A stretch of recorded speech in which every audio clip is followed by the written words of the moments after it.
নমস্কার, আমি সংযুক্তা আর আপনারা দেখছেন আমার অল বেঙ্গল রান্নাঘর।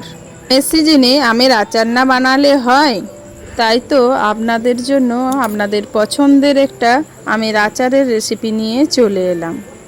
আমাদের গাছ থেকে টাটকা তাজা আম পেড়ে নিয়ে চলে এলাম। সব আম ভালো করে আগে ছুলে নেব, তারপর একটা বাটিতে করে জল নিয়েছি, জলে দিয়ে দেব যাতে আমের কষটা ভালোভাবে উঠে যায়।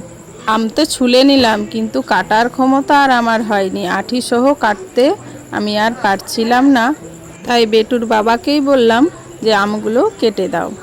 বেটুর বাবা অনেক ক্ষমতা লাগিয়ে আমগুলোকে সব একের এক কেটে নিল। আমাদের গাছের আমগুলো খুব লম্বা বলে মাঝে আরেক টুকরো করে কেটে নিয়েছি।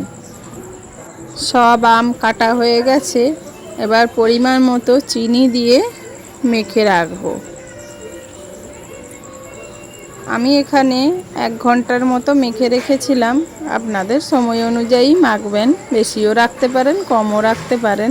তো কিছুক্ষণ ঢাকা দিয়ে রেখে দিয়েছিলাম। আমি তারপর বিকেলের দিকে বানিয়েছিলাম। কড়াই বসিয়ে দিয়েছি, কড়াইয়ে চিনি আম ভেজানো কড়াইয়ে ঢেলে দিলাম। অন্য একটা শুকনো কড়াই বসিয়ে তাতে কিছুটা পরিমাণ মৌরি, কিছুটা জিরে, কিছুটা মেথি আর গোটা ধনে দিয়ে হালকা নেড়ে চেড়ে সুন্দর গন্ধ বেরিয়ে এলে নামিয়ে নেব। এবার গুঁড়ো করে নেব, খুব মিহি গুঁড়ো করব না, এভাবে গুঁড়ো করে নেব। ততক্ষণে আম চিনি কিছুক্ষণ ফুটিয়ে নিয়েছি, তারপর একটু কাশ্মীরি লঙ্কার গুঁড়ো, পরিমাণ মতো নুন দিয়ে আরও কিছুক্ষণ ফুটিয়ে নিয়ে একটু শুকনো শুকনো হয়ে গেলে ভাজা মশলাটা দিয়ে কিছুক্ষণ নাড়াচাড়া করে কিছুটা চিলি ফ্লেক্স দিয়ে দেব।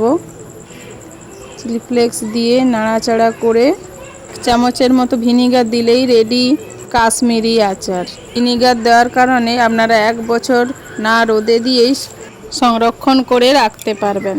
নিত্য নতুন রেসিপি জানতে হলে লাইক, কমেন্ট, শেয়ার করবেন, চ্যানেলটিকে সাবস্ক্রাইব করবেন।